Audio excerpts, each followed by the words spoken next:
Salut, c'est Florian, bienvenue dans cette vidéo. Si vous avez cliqué sur cette vidéo, c'est que vous aimeriez connaître comment on calcule son taux d'effort, son taux d'endettement, ou carrément essayer de calculer le vôtre tout simplement, ou au moins savoir comment on fait. Probablement parce que vous avez un projet IMO en cours d'ailleurs. Ben, écoutez, c'est ce qu'on va voir tout de suite. Vous devez très certainement vous dire facile, j'ai déjà lu des articles qui traitent du sujet, j'ai déjà vu des formules pour calculer la chose, j'ai déjà vu des vidéos aussi. Écoutez, je pense que les éléments que je vais vous donner peuvent vous étonner parce que honnêtement il y a certains éléments que j'ai pas fouillé non plus comment calculer son taux d'endettement selon YouTube, hein. J'ai regardé que quelques vidéos pour voir un peu à quel point certains disaient des conneries en fait, hein. Mais je pense que ça va vous intéresser. Tout d'abord, 3 petits rappels. Le premier, c'est que maintenant on parle de taux d'effort et plus de taux d'endettement. Alors je dis maintenant depuis fin 2021 à peu près. La logique derrière, c'est que ça fait un peu plus family friendly. Taux d'effort, c'est à quel point est-ce que le ménage considère un effort de remboursement par rapport à ses revenus totaux pour ses crédits, etc. Plutôt que taux d'endettement, qui a une connotation un peu négative, c'est à quel point est-ce que vous êtes endetté, et le mot endetté en soi est déjà un petit peu péjoratif. Donc effectivement, la terminologie a déjà un peu évolué.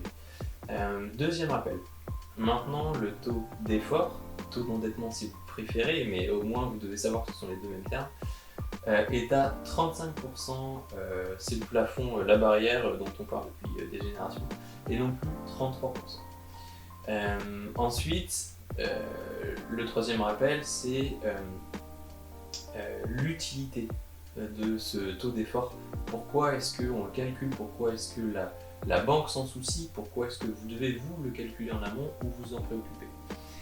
Tout simplement parce que le taux d'effort, c'est un indicateur qui dit à quel point est-ce que la banque ou autre organisme financier a une marge de manœuvre pour pouvoir vous mettre une mensualité de crédit supplémentaire sans prendre de risque par rapport aux revenus du foyer. C'est ça l'utilité en fait. C'est un plafond, alors c'est un seuil à 35% qui est assez arbitraire et en fait c'est une moyenne, hein.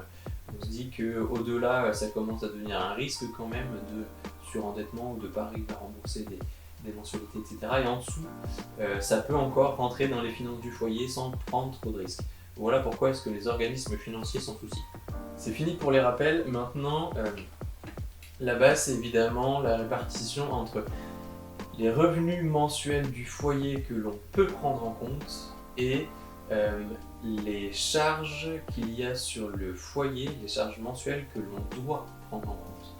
Alors les revenus mensuels que l'on peut prendre en compte sur le foyer sont globalement celles des revenus salariés en fait, hein, dans 95% des cas, et 5% des cas c'est plutôt lié à des subventions, notamment tout ce qui est étatique, hein, ou à de l'entrepreneuriat, c'est-à-dire des gens qui ont des revenus issus d'un travail mais pas du salariat.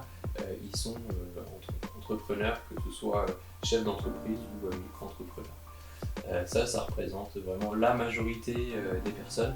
Vous avez d'autres personnes qui sont rentières, donc les revenus qu'elles perçoivent sont uniquement des loyers, des dividendes ou issus de plus-value d'achat-revente, etc. Voilà, après c'est des cas très spécifiques, mais globalement c'est ça. Donc ça c'est pour les revenus du foyer. Alors attention, tous les revenus ne sont pas considérables à 100%. Certains revenus, il faut les pondérer à entre 50 et 90%, ça dépend de la nature du revenu. Et la réglementation évolue assez vite sur le sujet, ça varie assez fortement dans le temps.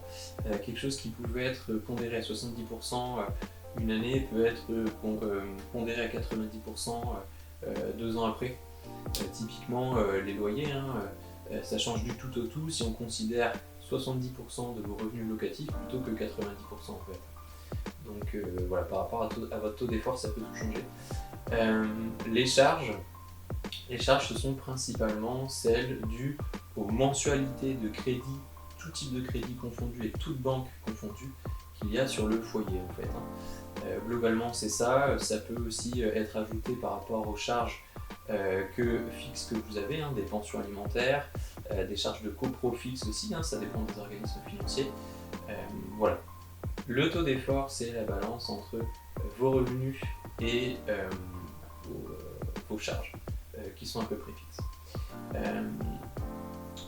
Petit exemple, mettons un gars qui s'appelle Fred, qui gagne 2100 euros, net par mois en étant, mettons, professeur des écoles. S'il a un crédit voiture, donc un crédit conso qui lui coûte 187 euros par mois, il aura un taux d'endettement de 9% à peu près. J'ai fait le calcul en amont, je ne vous ai pas sorti ça de tête, mais voilà. Le rapport crédit, donc mensualité des crédits par rapport aux revenus, ça représente 9% des revenus du foyer. Alors là, c'est parce qu'il est seul, parce qu'il n'a pas de charge de crédit IMO, etc. C'est vraiment simplifié. Le rapport de l'un par l'autre vous donne 9%, donc le gars de l'exemple est endetté à 9% de taux d'effort. En fait, donc vous l'aurez compris, le calcul est beaucoup plus complexe qu'il n'y paraît. Il y a beaucoup de pondérations à appliquer. Alors je vous invite à vous renseigner sur les pondérations applicables aux revenus qu'il y a sur votre foyer spécifiquement et les charges que vous subissez aussi au niveau de votre foyer spécifiquement. C'est super important parce qu'en fonction des méthodes de calcul, vous allez suivre une méthode de calcul que vous avez vue sur un blog qui n'est pas du tout à jour et vous allez vous dire chouette, je suis endetté à 5%, je peux faire un emprunt IMO de 30% supplémentaire pour ma charge de crédit IMO à venir. Alors qu'en fait, si ça se trouve, c'est pas du tout ça. Donc renseignez-vous bien avant, notamment auprès de votre banquier pour savoir quels sont les taux que lui applique dans son calcul. Ils sont globalement les mêmes au sein des organismes financiers, donc il n'y a pas de souci à se faire là-dessus.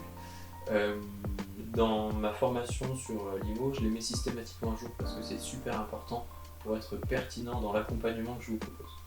Donc voilà, si jamais vous vous posez la question, c'est quelque chose qui sera mis à jour de manière systématique. Voilà, je vous ai à peu près donné, les grandes lignes du calcul du taux d'effort ou du taux d'endettement.